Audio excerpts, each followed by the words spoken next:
అందరికీ నమస్కారం.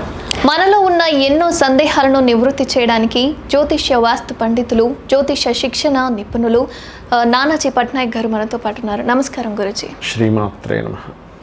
గురూజీ, చాలామందికి ఇంట్లో ఏ ఏ వస్తువులు ఎక్కడెక్కడ పెట్టాలి అన్న దాని మీద ఖచ్చితమైన ఒక అవగాహన లేదు. ఫర్ ఎగ్జాంపుల్, చీపిరి ఇంటికి ఎదురుగా పెట్టొచ్చా లేదా ద్వారానికి దగ్గరగా పెట్టొచ్చా, ఏ విధంగా పెట్టుకోవాలి అన్నది తెలియదు. ఎలా ఉండాలి గురించి? చీపిరి అనేది ఏ విధంగా పెట్టుకోవాలి, ఎక్కడెక్కడ పెట్టుకోవాలి? ఒకటే అమ్మా, ఇక్కడ ఒకటి గుర్తుపెట్టుకోండి. మనకి వాస్తు అనగానే ఏదో 4 గోడలు కట్టేసుకున్నాము, ఒక ద్వారం పెట్టుకున్నాము అని అనుకుంటాం. కాదు. వాస్తు అంటే వాస్తు పురుషుడు మరియు దేవతాసురుల యొక్క సమూహం ఉంటుంది ఇంట్లో. ఒక్కొక్క జోన్కి 4-5 దేవతలు ఉంటారు. ఒక్కొక్క జోన్ 16 జోన్స్ అంటారు దీన్ని. 16 దిశలు మొత్తం. ఈశాన్యం నుంచి మొదలు పెట్టుకుని ఉత్తర ఈశాన్యం వరకు 16 దిశలు. ఈశాన్యము, తూర్పు ఈశాన్యము, తూర్పు ఆగ్నేయము, ఆగ్నేయము, దక్షిణాగ్నేయము, దక్షిణము, దక్షిణ నైరుతి, పడమర నైరుతి, పడమర వాయువ్యము, ఉత్తర వాయువ్యము, ఉత్తరము, ఉత్తర ఈశాన్యం. ఇవి 16. వీటిని ఇంగ్లీష్లో నార్త్ ఈస్ట్, అదే north east, east south east అని ఇట్లా చెప్తుంటారు. అయితే ఒక్కొక్క దేవత ఉంటుంది అని చెప్పబడింది విశ్వకర్మ ప్రకాశిక అనేటువంటి వాస్తు గ్రంథంలో. విశ్వకర్మ ప్రకాశిక అనేటువంటిది ఉంది, వాస్తుకి మూలం అయినది. అయితే అందులో చాలా స్పష్టంగా ఒక్కొక్క దిశలో 4-5 ఉంటారు. కాబట్టి ఒక ఇది అనుకోండి. అంటే ఎలాగంటే అకౌంట్ సెక్షన్ ఉందనుకోండి. ఒక ఆఫీస్లో ఒక అకౌంట్ సెక్షన్ ఉంటుంది, హెచ్ఆర్ సెక్షన్ ఉంటుంది, అవునా? ఫైనాన్షియల్ సెక్షన్, మన ఫైనాన్షియల్ సెక్షన్, అకౌంట్ సెక్షన్ అదే ఉంటుంది.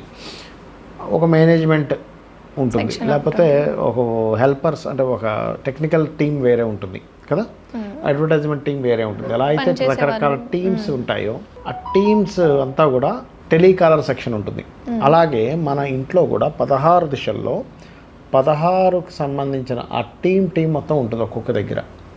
ఇప్పుడు మీరు చిన్న ఎగ్జాంపుల్ చెప్తాను చూడండి. ఫైనాన్షియల్ రిలేటెడ్ మ్యాటర్స్ తీసుకెళ్ళి టెలికాలర్ సెక్షన్ ఇచ్చారు మీరు, వాళ్ళకి ఏమర్థం అవుతుంది? అర్థం కాదు, మేనేజ్ చేయలేరు వాళ్ళు. టెలికాలర్ రిలేటెడ్ సంబంధించిన తీసుకెళ్ళి ఫైనాన్స్ సెక్షన్ వాళ్ళకి తీసుకెళ్ళి ఇచ్చారు, మీరు మాట్లాడండి అని. వాళ్ళకి రాదు. ఎవరి పని వాళ్ళు చేస్తేనే వాళ్ళే చేసుకోవాలి కదా. అలాగే ఇంట్లో వాస్తులో ఒక చీపురు ఉందనుకోండి ఉదాహరణకి, అది తుడిచేటువంటిది. అంటే ఏదైనా చెదరం అంటే తీసేసేది స్వభావం, అలాగే దాన్ని క్లీన్ చేసేసే స్వభావం, అక్కడ ఉన్నటువంటిది మొత్తం తీసేసే స్వభావం. ఇది పొరపాటును కూడా చాలామంది తెలియక ఏం చేస్తారంటే ఎక్కడ పడితే అక్కడ పెట్టేసుకుంటారు. అలా పెట్టకూడదు. తెలియక కనుక ఎవరైనా ఉత్తరంలో పెట్టారంటే ఫైనాన్షియల్ క్రైసిస్ వస్తాయి. అంటే మనీ మ్యాటర్ కదా అక్కడ ఉండేది, తీసేసే కార్యక్రమం. అంటే చిన్న ఎగ్జాంపుల్ చెప్తాను చూడండి. ఉత్తరంలో అంటే ఉదాహరణకు ఉత్తరం అనే ఒక రూమ్ అనుకుందాం, అక్కడ మనం డబ్బులు పెట్టాం, అక్కడ తీసుకెళ్ళి అగ్నిని పెడతామా? పెట్టాము. ఎందుకు? దగ్ధమైపోతుంది, అది కాలిపోతుంది కదా మొత్తం. ఆ రూమ్ మొత్తం వాటర్ వేస్తామా? పారిపోతుంది, మొత్తం పారిపోతుంది. అట్లా మనకేంటంటే ఒక దగ్గర ఒక వస్తువు ఉన్నప్పుడు అది పాడయ్యేటువంటి స్వభావం ఇచ్చే వస్తువు ఇంకోటి ఏదైనా పక్కన ఉంటే అది పాడైపోతుంది. అలాగే ఈ చీపురు అనేటువంటిది ఏంటంటే ఒక రకంగా మంగళకరమైన వస్తువుగాను చెప్తారు. ఎట్ ది సేమ్ టైం అది తీసేసేది. అంటే చీపురు చేట ఒక దగ్గర ఉండకూడదు అంటారు. అందుకే మన వాళ్ళంటే తుడవడము ఎత్తడము జరుగుతుందని. అందుకే దీన్ని పర్టికులర్గా దక్షిణ నైరుతి. ఏం తగ్గాలి, ఏం తీసేయడం జరగాలి? దక్షిణ నైరుతి అంటే ఏంటంటే ఎక్స్పెండిచర్స్ ఉండే జోన్. మీకు ఎక్స్పెండిచర్ తగ్గాలా పెరగాల? తగ్గితే బెటర్ కాబట్టి దక్షిణ నైరుతిలో పెట్టుకోవాలి. లేదు పడమర వాయువ్యము అంటే ఏంటంటే అది శాస్త్రంలో పడమర వాయువ్యో మృతయే రోదనాద్ గ్రహస్మృతం అన్నాడు. అంటే అక్కడ ఏంటంటే డిప్రెషన్ జోన్ అంటారు దాన్ని ఇంగ్లీష్లో. ఎవరికైనా తెలియక ఇంట్లో కనుక పడమర వాయువ్యంలో పడుకున్నారనుకోండి, వెళ్ళి కొంచెం సేపు ఉంటే వాళ్ళ స్ట్రెస్ క్లియర్ అవుతుంది. కానీ అంతకంటే ఎక్కువసేపు ఉంటే ఏమవుతుందంటే డిప్రెస్లోకి వెళ్ళిపోతారు. ఆలోచించి ఇప్పుడు ఎలా అంటే, ఇప్పుడు ఒక వ్యక్తి బాధలో ఉన్నాడు, ఒక వ్యక్తి వెళ్ళి అతన్ని పరామర్శించాడు అనుకోండి, రిలీఫ్ వస్తుంది. కానీ రోజుకి 10 మంది రోజు ఇంటికి వచ్చి పరామర్శిస్తూనే ఉన్నాడు ఆ వ్యక్తిని, ఎలా ఉంటుంది? చిరాకు అయిపోతుంది. నేను నిజంగా నాకు ఇంత ప్రాబ్లం ఉందా అని ఇంకా ఎక్కువైపోతుంది. అవునా? ఎంతమంది వస్తున్నారు రోజు, ఏమిటిది అని. అంటే దేనికైనా లిమిట్ ఉండాలి కదా. పడమర వాయువ్యంలో డిప్రెషన్ జోన్లో కనుక ఎక్కువసేపు నిద్రపోయిన ఎక్కువసేపు ఉన్న ప్రాబ్లం ఇస్తుంది. అందుకని అటు సైడ్ ఎక్కువ పిల్లల్ని ఎక్కువ అక్కడ పడుకోబెట్టద్దు అంటారు, డిప్రెస్లోకి వెళ్ళిపోతారు చిన్నపిల్లలని. అలాంటి ప్రదేశంలో కనుక చీపురు చేట ఉన్న చీపురున్నా మీకు ఆ డిప్రెషన్ తగ్గిస్తుంది. అంటే ఒక చీపురుని ఎక్కడ పెట్టి నువ్వు దాన్ని వాడచ్చు. వాస్తు అంతా కూడా ఎలా ఉంటుందంటే ఒక వస్తువుని నువ్వు ఎక్కడ పెడితే అది దాన్ని యాక్టివేట్ చేస్తుంది. ఇప్పుడు ఆగిపోయిన వాల్ క్లాక్ ఉంది, తీసుకెళ్ళి ఉత్తరంలో పెట్టకూడదు, మనీ ఉత్తరంలో ఉండకూడదు. ఆగిపోయింది నేను చెప్పేది, తిరుగుతుంది కాదు. వాల్ క్లాక్ ఉత్తరంలో ఉండకూడదు అనకండి గబుక్కుమని. నేను ఒకటి చెప్తే మీరు ఇంకోటి అంటారు. మీరు ఆగిపోయిన వాల్ క్లాక్ ఉత్తరంలో ఉండకూడదు, తిరుగుతున్నది ఉండాలి ఎప్పుడు కూడా. చాలా మంది తెలియక ఉత్తరంలో వాల్ క్లాక్ ఉంటుంది, అది ఆగిపోతుంది, బ్యాటరీస్ అయిపోతా సరే చూసుకుందాం అనుకుంటారు. ఉత్తరం ఏంటి, ఫైనాన్షియల్, ఎప్పుడు రన్నింగ్ అవ్వాల్సింది ఆగిపోయింది సమయం.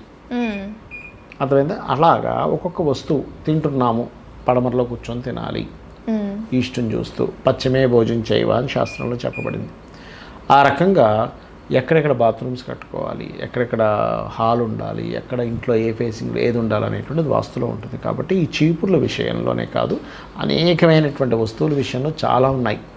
పలానాది ఎక్కడ పెట్టాలి, పలానాది ఎక్కడ ఉండాలి ఏమిటనేటువంటిది. ఎందుకంటే ఒక్కొక్క వస్తువుకి ఒక్కొక్క ఎనర్జీ ఉంటుంది. ఇప్పుడు మన బాడీ ఉంది, మన బాడీకి మొత్తం మాంసమే కదా.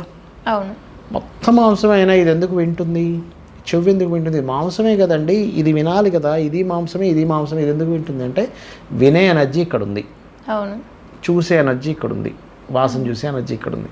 ఎందుకంటే వీటికి ఎందుకు ఉంది మాట్లాడే ఎనర్జీ, దీనికే ఉంది, ఇది మాట్లాడదు. ఇది మాంసమే ఇది మాంసమే అంటే ఆ ఎనర్జీ అక్కడికి వచ్చింది. అదే భగవంతుడి యొక్క సృష్టి. చూడ్డానికి మొత్తం అదే, చూడ్డానికి మొత్తం భూమే, కానీ ఆ భూమిలోనే ఆ ప్రదేశంలోనే వాస్తు పురుషుడు, పలానా పలానా దేవతాసురులు, జోన్స్, ఇక్కడ ఈ ఎనర్జీ ఉంది.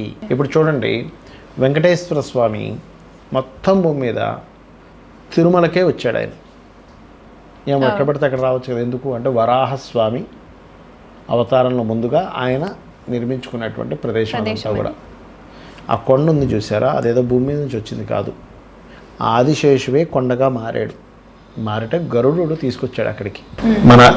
మన ఇండియాలో కూడా కొన్ని ప్రదేశాలు డిఫరెంట్ ఎనర్జీస్ని కలిగి ఉంటాయి.